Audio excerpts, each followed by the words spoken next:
Now, back to Cage Radio. But this is not good. This is not good. On the Big 1070 and the Big1070.com. Uppercut. Not good. Not good. Presented by WisconsinCombatSports.com.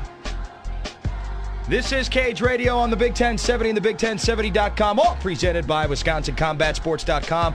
Phil Dawson with you from the Big 1070, along with WisconsinCombatSports.com's Chad Whitkey and Nathan Schaefer, and we continue to roll on. Your emails are welcome, CageRadio at WICombatSports.com. But we promised you a guest, and we got him on the horn. Former Strike Force champion, Cung Lee, who now is going to be starring in an upcoming movie, Pandorum, also going to be starring in the new Tekken movie. So he's got a lot of things going on outside of the fight career. Cung, appreciate you taking some time this evening. Thank you for having me, guys. Let's start with first the fight game. Talk about relinquishing the title. What was the decision behind that? Why do it now? And what do you hope to do in the fight game in the near future? Well, it was a very tough decision for me.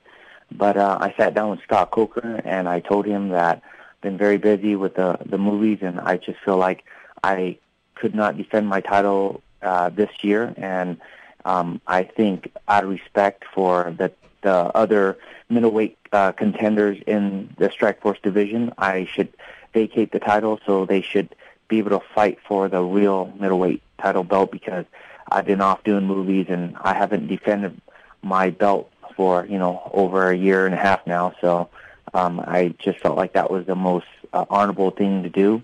And, I just I didn't want to, hold it, be selfish and have them fight for an interim belt while I'm inactive. Now, Cung, you won the belt versus Frank Shamrock, I believe, 17 months ago, and you haven't defended it since. Do you feel you owe it to your fans, to some extent, to defend the title? I know I owe it to the fans to always put on a good show, and I owe it to my promoter to defend the title.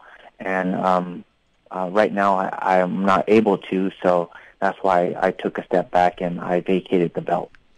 All right, you are going to fight in the future, though, eventually. Is that correct? Just because I vacated the belt does not mean I'm retiring. I feel like I have a few more good fights in me, and when I make my return, I believe it'll be in the form of a super fight, and see how I do. I'm sure there's going to be some rust, and but we'll see when that day happens, how I look and how I feel. Is there any chance you'd give Frank Shamrock another rematch as maybe part of your return? Well, Frank gave me the opportunity to fight him for the title. I, would definitely give him the opportunity to get the rematch. And it was a fantastic fight for the fans. And, Frank and I, we go in there and we always put up the best fight we could. And I think, Frank having, more to lose if he lost a third fight, it'll make it a more exciting fight because he's going to come in, with the heart of a champion and something to prove. And I think that would definitely make for a good fight. Oh, yeah, and the first one was great. Yeah. Now, after relinquishing this belt, the belt will be on the line. Jason Mayhem Miller is going to take on Jake Shields. First of all, will you be in Chicago for that fight? And if it's going to be in Chicago, it sounds like it's going to be. And what are your opinions on the outcome of that fight? I think it's a great matchup between Jake and Mayhem Miller. It's hard one to call if it goes to the ground. I believe Jake has the edge if it stays standing. Mayhem Miller is going to have the edge. So, see where the fights go. In my last three predictions, from Randy Couture to Gina and Forrest, I've been been wrong. So I'm not going to make predictions. So I've been going more with my my heart instead of my mind, because I want someone to win, but they end up losing. And Sounds like Phil. Yeah, well, thanks a lot. But I get them right when I go with my heart, right? Hey, we're talking with Cung Le, the former Strike Force champion. Just relinquished the title, but says he's hoping to, down the road, be in some super fights. You know, potential super fights for you out there. Do you have names on a short list? You know what? For me, I just prepare the best I could and get in shape and go out there and put on the best fight I could put on. And I leave that up to my promoter, because he's been doing it for so long. He's been promoting me for so long, and he knows what he needs to do and the right matchups to put the butts in the seats and to sell good, you know, and to make a good fight. So for me, he will take care of that part, and then my job is to make sure I go in there sharp and not too rusty. Now, you're undefeated in MMA. You're also undefeated in kickboxing. Did you get to watch the Vitor Belfort-Rich Franklin fight last night? You know, I didn't get a chance to. You know, I was getting texts by, you know, my buddy, and he was texting me play-by-play, and, you know, then when I got home, I was able to, you know, just read online what happened, and I didn't get a chance to watch it. So, you know, I had a family function, and, you know, when you're there, you can't be like, oh, I got to run off because I have two kids that are running around, and, you know, they're pretty active, and if I don't watch them, they're bound to break something. Now, Cung, you got big-time movie aspirations. I just got a quick question for you. Who is a better actor, Cung Le or Rampage Jackson? Oh. Ooh, that's, you know what? I think that's going to be one for the fans to make that. Come on. We know it's Cung Le, right? You know, I don't know. I think for that role of 18, that's perfect for Rampage, you know. And I'm not even sure if he even had an audition for it, but pretty much all my roles, you know, I've auditioned for it, except fighting. They wanted like a top MMA fighter, and I actually got put on tape, and, you know, I did a couple backflips, threw some kicks at the camera, and I got cast. But for Tekken, I did some lines, and then for Pandorum, it was a long process.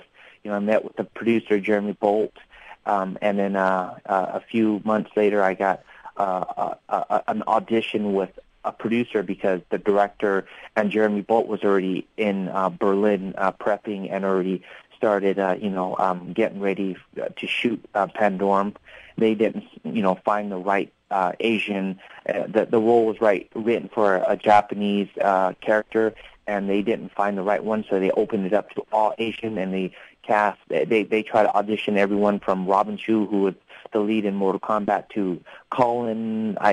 I can't remember his name, but he was the Asian guy in Matrix. I mean, all the top Asian actors went out for the part, and I happened to win that audition. And the director told me when I got to Berlin that he had auditioned everybody, and I came in first place. Hey, Cung, Cung, tell us a little bit about Pandorum, and people can go check it out this upcoming week, and you also have a Round 5 action figure out? Yeah, I'll start with Pandorum. Basically, it's like, you know, Earth is dying, so they send a ship of, you know, 60,000 crew, or like, you know, like a Noah's Ark, right? You get every nationality, you know, from the planet Earth, and they send it to space. And basically, it's not like Star Trek where you can beam from one solar system to another with light speed. It takes time to get to another solar system, even though the ship's traveling at very fast speeds. But after 500 years, you know, the crew that's supposed to maintain, you know, the whole ship, there's like 18 crews, and, you know, every crew has their like time to work, like three years at once, and they go back to sleep, and then the next crew takes over. And basically, something happens where it overlaps several hundreds of years, and then the two crew members that wake up, which is Ben Foster and Dennis Quaid, they wake up and they think they're in a they actually don't know where they're at and what they're supposed to do, because they've been asleep so long, and they have some memory loss. And then so Ben Foster starts exploring the ship, and he finds I meet up with Ben Foster. We team up, and then we explore the ship together. Actually, nice. like starting the reactor, and we try to get from point A to point, D, and along the way there's all kinds of crazy things that happen. Wow, sounds awesome. Pandorum. Hey, Cung, we got to run. We're only coming up to the top of the hour here, but thanks for joining us here tonight. Okay, thank you for having me. That again, Cung Lee, former Strike Force champion. We got to get to a break. We'll take maybe your final phone calls, final thoughts, and wrap up what we got here on Cage Radio. This is the Big 1070 and the Big1070.com.